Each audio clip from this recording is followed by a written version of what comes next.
ಹೆಬ್ಬಳಲು Shri Chakramata YouTube channel ವೀಕ್ಷಕರಿಗೆ ನನ್ನ ಹೃತ್ಪೂರ್ವಕ ನಮಸ್ಕಾರಗಳು. ಸುಭಾಷಿತ: ಯಾವಾಗಲೂ ನಿಮ್ಮ ಸ್ವಂತ ಜನರ ಬಗ್ಗೆ ಸದಾ ಎಚ್ಚರದಿಂದಿರಿ. ರಾವಣ ಸೋತಿದ್ದು ರಾಮನಿಂದಲ್ಲ, ವಿಭೀಷಣನಿಂದ. ವಿಭೀಷಣ ಒಳ್ಳೆಯದೇ, ಕೆಟ್ಟವರಲ್ಲ. ಆದರೆ ನಮ್ಮ ಹತ್ರ ಇರೋರಿಂದಲೇ ನಾವು ಕೆಟ್ಟದ್ದನ್ನು ಅನುಭವಿಸ್ತೀವಿ ಹೊರತು ದೂರ ಇರೋದ್ರಿಂದ ಅಲ್ಲ. ಆದರೆ ಎಚ್ಚರ ಇರಬೇಕು. ಜೋಪಾನ. ಇವತ್ತು ನಾವು ದಿನಪಂಚಾಂಗಕ್ಕಿಂತ ಮುಂಚೆ ನವಗ್ರಹಗಳಲ್ಲಿ ಕೇತು ಗ್ರಹದ ಬಗ್ಗೆ ನಾವು ಈಗ ತಿಳ್ಕೊಳ್ಳೋಣ. ಕೇತು ಗ್ರಹಕ್ಕೆ ಉರುಳಿ ಧಾನ್ಯ ಶ್ರೇಷ್ಠ. ನವಗ್ರಹಗಳಲ್ಲಿ 9ನೇ ಗ್ರಹವೇ ಕೇತು. ಕೇತುವನ್ನು ಛಾಯಾ ಗ್ರಹ ಎಂದು ಕರೆಯುತ್ತಾರೆ. ಮಹಾಭಾರತ, ಭಾಗವತ ಪುರಾಣ, ಬ್ರಹ್ಮ ಪುರಾಣಗಳಲ್ಲಿಯೂ ಕೇತುವಿನ ಬಗ್ಗೆ ಉಲ್ಲೇಖ ಇರುವುದನ್ನು ಕಾಣಬಹುದು. ಕೇತುವು ರಾಹುವಿನಂತೆಯೇ ಸೂರ್ಯಪಥ ಹಾಗೂ ಚಂದ್ರಪಥ ಸೇರುವ ಎರಡನೇ ಶಕ್ತಿಬಿಂದು. ಕೇತು ಮೋಕ್ಷಕಾರಕ, ಪಿತಾ ಮಹಾಕಾರಕನು. ಸುಖ, ಮಂತ್ರ, ತಂತ್ರ, ಸರ್ವ ಕಾರ್ಯಗಳಲ್ಲೂ ಭಂಗಗಳು, ವ್ಯಂಗ್ಯ ಮಾತುಗಳು ಇತ್ಯಾದಿ ಕಾರಕನಾಗಿದ್ದಾನೆ. ಕುಲನಾಶ ಹಾಗೂ ಕುಲದ ಉನ್ನತಿಯನ್ನು ಕೇತು ಸೂಚಿಸುತ್ತಾನೆ.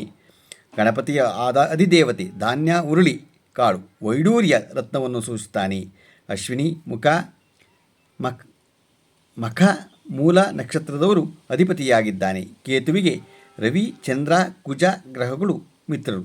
ಬುಧ, ಶುಕ್ರ, ಶನಿ ಶತ್ರುಗಳಾಗುತ್ತಾರೆ. ಕುಜವತ್ ಕೇತು ಎಂದು ವೃಶ್ಚಿಕದಲ್ಲಿಯೂ, ಮೋಕ್ಷಕಾರಕ ಎಂದು ಗುರು ಎಂದು ಮತ್ತು ಧನಸ್ಸು ರಾಶಿಯಲ್ಲಿ ಸ್ವನಕ್ಷತ್ರವಾದ ಮೂಲ ಇರುವುದರಿಂದ ಧನಸ್ಸು ರಾಶಿಯಲ್ಲಿ ಉಚ್ಚನೆಂದು ಹೇಳುವರು. ರಾಹು ಕೇತುಗಳು ಕೇಂದ್ರ ಕೋನಾಧಿಪತಿಗಳ ಸಂಬಂಧದಿಂದ ಯೋಗಕಾರನಾಗುತ್ತಾರೆ. ಈ ರಾಹುಕೇತುಗಳು ಇತರ ಗ್ರಹಗಳ ಯುತಿ, ಭಾವಸ್ಥಿತಿ, ರಾಶಿಸ್ಥಿತಿ, ನಕ್ಷತ್ರಸ್ಥಿತಿ ಇತ್ಯಾದಿ ಆಧಾರದಿಂದ ಫಲಗಳನ್ನು ನೀಡುವರು. ಕೇತು ಅಗ್ನಿ ತತ್ವವನ್ನು ಸೂಚಿಸುತ್ತದೆ. ನವಗ್ರಹ ಮಂಡಲವನ್ನು ಸ್ಥಾಪಿಸುವಾಗ ಉರುಳಿ ಕಾಳನ್ನು ವಾಯುವ್ಯ ದಿಕ್ಕಿಗೆ ಸ್ಥಾಪಿಸುತ್ತಾರೆ. ಗೊತ್ತಾಯ್ತಾ? ಶನಿಗ್ರಹದ ಪಶ್ಚಿಮಕ್ಕಾದರೆ ಕೇತು ಗ್ರಹದ ಉರುಳಿ ವಾಯುವ್ಯ ದಿಕ್ಕಿಗೆ ಸ್ಥಾಪನೆ ಮಾಡಬೇಕು.